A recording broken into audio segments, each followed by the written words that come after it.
Okay, in this video we're going to have a quick look to see when we should be using capital letters at the right time and in what kind of context. So, you should use a capital letter at the beginnings of sentences, okay? So often looking through books, sometimes we start sentences with little letters and it really doesn't look very good at all. It's not right, and we need to make sure that capital letters need to be at the beginning of a sentence, okay? Also, if we're doing a bit of direct speech, it needs to be at the start there. So this policeman saying, "Stop that man," that S needs to be a capital S. Should also use capital letters for names. So if that little chap there, Christopher, we need a capital C, and this guy, Sir Winston Churchill, historical figure, he's capital F for the S there. He's got a title of Sir. Also, Mr., Mrs., and Sir.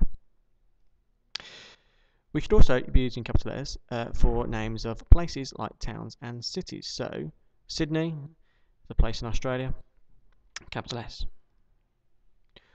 Also, other places, Stonehenge, capital S. Companies, BBC, organisations, RSPCA, these should all be capital letters. Should also use capital letters if we're going to talk about a country. So, I live in England, or if we're talking about nationalities. So, a Mexican person, he will be extremely upset if you do not use a capital letter, and we don't upset the Mexicans. Now, we also need to put capital letters if we are talking about a language. Yeah, so same as countries and nationalities, we need to make sure that we've got a capital letter there for the I for Italian.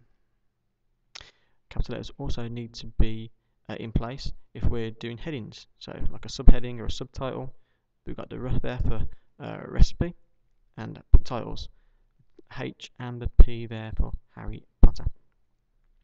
Should also use capital letters if we're talking about a film title. So this Jaws needs to be a capital letter, as is for headings and book titles. We should do capital letters. Should use capital letters in names of days of the week and months of the year. So if we're talking about a Monday or an April, we need to make sure it's a capital letter. And for any kind of subjects that we do, like science, English, needs to make sure we have a capital letter. Okay, and that's it.